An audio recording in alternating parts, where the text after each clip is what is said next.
Muy buenas a todos. Aquí otra vez, el Rubén 2077, y hoy vamos a empezar a leer un libro de lectura que espero YouTube que no haya copyright, ni derechos de autor, ni nada de eso, porque si no, me lo puedes decir a mí. Me dices, mira Rubén, que no puedes subir eso, que a lo mejor tienes algún problema, ¿sabes?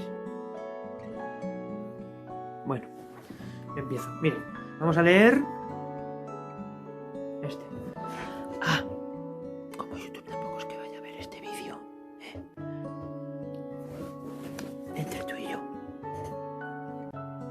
lo leeremos en Twitch desde el principio, pero bueno, tú ya. Vamos.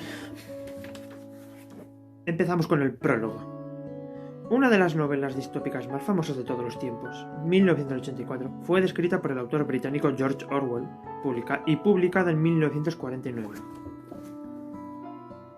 Concebida durante un momento histórico complicado, la novela refleja de alguna forma el miedo a los cambios geopolíticos que se empezaron a suscitar en el mundo como consecuencia de la Segunda Guerra Mundial. El autor la escribiría en el transcurso de 2 años, mientras estaba enferma de tuberculosis en la isla escocesa de Jura. La ciencia ficción distópica de 1984 ha influenciado la cultura popular desde el momento de su publicación. En sus inicios, por lo controvertido de sus temas y con el paso del tiempo, por los términos y neologismos con que Orwell describe las realidades de sus personajes y el mundo en el que viven y cómo se han ido colando en nuestro idioma, influenciando la forma de expresarnos. En cuanto a sus temas, la novela básicamente abarca 4 grandes aspectos: el futurismo, la censura, la vigilancia y el nacionalismo. Todos temas álgidos en la posguerra, que resumen los sentimientos de los derrotados y las posturas de los victoriosos. Orwell no concibió 1984 de la misma manera que Rebelión en la Granja, como una crítica directa, sino como una llamada de atención sobre el futuro que se avecinaba si las prácticas e ideales del nuevo orden mundial seguían por el camino que ya empezaban a mostrar. Ya te digo yo que el nuevo orden mundial. Hoy en día el tema de la vigilancia estatal en 1984 es especialmente vigente. En el mundo concertado y sobresaturada de la era digital, pero el resto de la estructura de esta magistral novela de George Orwell tampoco se queda atrás en su importancia y como buen ejemplo de todo lo que no debemos llegar a ser como especie. 1984, junto con Rebelión en la Granja, son los mejores ejemplos del estilo de Orwell, la agudeza de su crítica social, producto de sus vivencias alrededor del mundo como periodista, y lo mejor de la sátira inglesa, también nutrida por sus viajes y educación. El autor nos presenta un mundo que queremos conocer mientras poco a poco retira el velo de la ficción para dejarnos ver el otro lado, el lado oscuro de una historia, que en ambos casos el tiempo probaría proféticas. Efectivamente. Vamos allá. Parte 1, capítulo 1.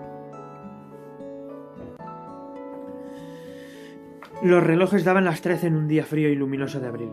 Con la barbilla clavada en el pecho y en su esfuerzo por burlar el fastidioso viento, Winston Smith se deslizó con rapidez entre las puertas de cristal de las casas de la Victoria, aunque no con la suficiente para evitar que se colara con él una ráfaga de polvo. En el vestíbulo había un olor a legumbres cocidas y a esteras viejas. Al fondo, estaba pegado en la pared había un cartel de colores muy grande para encontrarse en un interior. Una frase un poco gramática. Solamente representaba una enorme cara de más de 1 metro de ancho, el rostro de un hombre de unos 45 años con facciones bellas y endurecidas por un gran bigote negro. Winston caminó hacia las escaleras. Tratar de subir en el ascensor era inútil. Frecuentemente no funcionaba y la corriente se cortaba en esta época durante las horas del día. Esto solo era parte de las restricciones con que se estaba preparando la semana del odio. Winston debía subir a un 7º piso. Subió poco a poco, descansando en varias ocasiones, debido a sus 39 años y una úlcera varicosa que tenía por encima del tobillo derecho. El cartel de la enorme cara miraba desde el muro en cada descansillo, frente a la puerta del ascensor. Se trataba de uno de esos dibujos hechos de tal forma que los ojos le siguen a uno allá donde se encuentre. Al pie se podía leer: el gran hermano te está vigilando.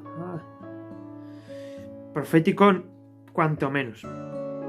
Una voz llena leía, dentro del piso, una lista de números que tenían relación con la producción de lingotes de hierro. La voz emergía de una placa alargada de metal, algo parecido a un espejo empañado, que era parte de la superficie de la pared que estaba a la derecha. La voz disminuyó de volumen cuando Winston hizo funcionar su regulador, aunque las palabras se seguían distinguiendo. El instrumento, denominado Teidoatitalia, podía ser amortiguado, pero no había forma de cerrarlo completamente. Winston se dirigió hacia la ventana. Una silueta frágil y pequeña, cuya delgadez era realizada por el uniforme del partido, un mono azul. Tenía un rostro sanguíneo, el cabello muy rubio y la piel suavizada por un jabón malo. Las hojas romas de afeitar el frío de un invierno que terminaba hacía poco. Que había terminado hacía poco.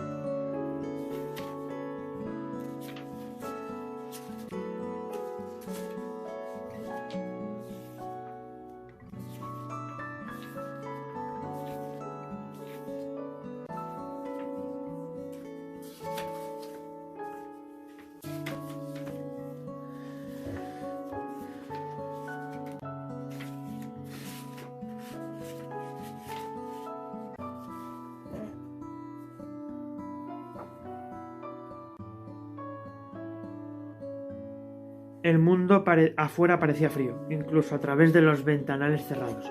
Se formaban calle abajo pequeños torbellinos de polvo y viento. Los papeles rotos ascendían en espirales, y a pesar de que el sol lucía y el cielo tenía un color azul intenso, nada parecía tener color, excepto los carteles pegados por todos lados. El rostro de los bigotes negros observaba desde todas las esquinas que dominaban la circulación. Había uno de estos carteles en la casa de enfrente. Las grandes letras decían: "El gran hermano te está vigilando". Otra. Al tiempo que los ojos sombríos miraban fijamente a los de Winston. En línea vertical con aquel, en la calle, había otro cartel roto por un pico, que ondeaba de manera espasmódica sacudido por el viento, descubriendo y cubriendo de forma alternativa una sola palabra: Ingsoc.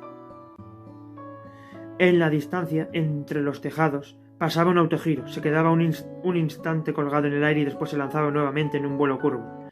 Pertenecía a la patrulla de policía que estaba encargada de vigilar a las personas a través de las ventanas y balcones.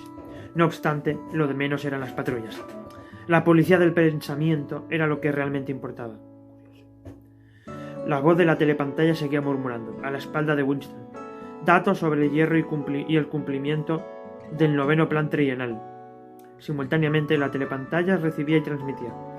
El aparato captaba cualquier sonido que hiciera Winston más alto que un susurro.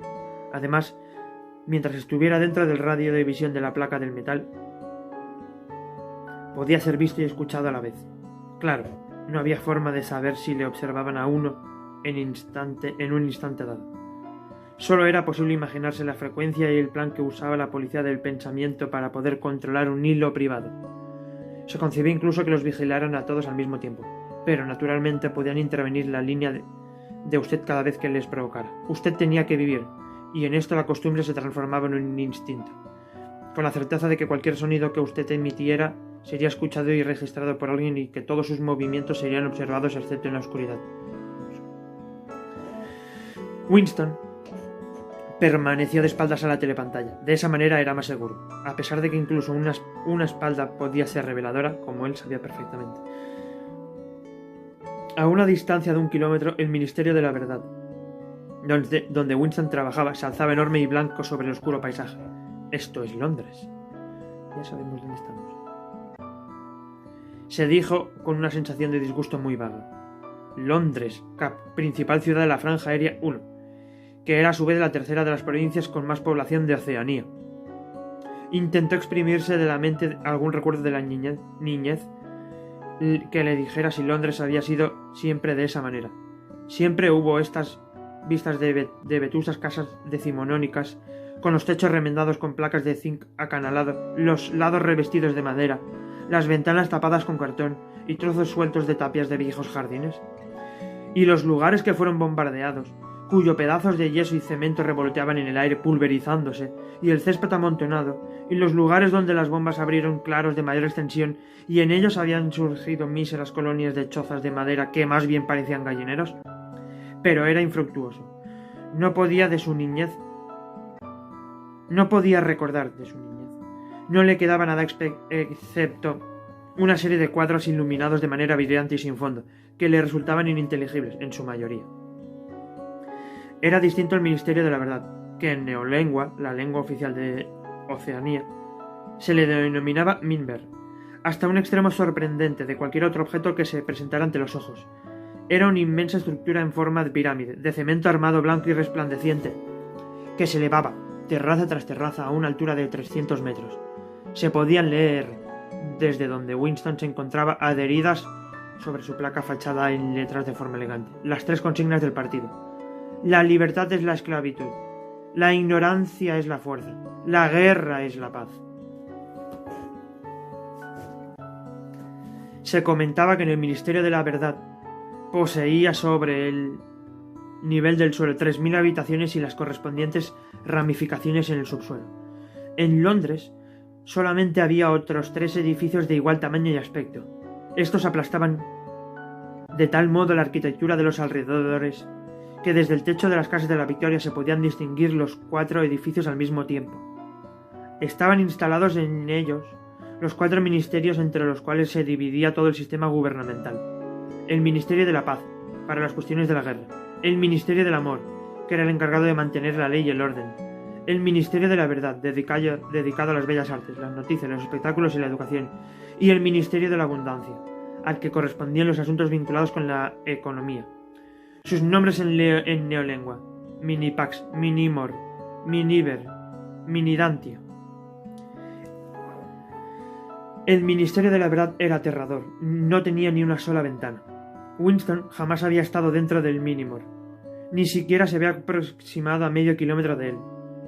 No era posible entrar allí a no ser por una cuestión oficial, y en ese caso se debía por un auténtico laberinto de senderos rodeados de alambre espinoso, nidos ocultos de ametralladoras y puertas de acero. Incluso las calles que llevaban a sus salidas extremas se encontraban muy vigiladas por guardias, armados con porras, con caras de gorila y uniformes negros. Y hasta aquí el episodio de hoy. Vamos a dejarlo aquí. Y mañana seguimos con la segunda parte del capítulo 1, que pinta muy interesante. Espero que os haya gustado. Y si queréis comentar aquí abajo en la caja de comentarios. Y nada, hasta más ver.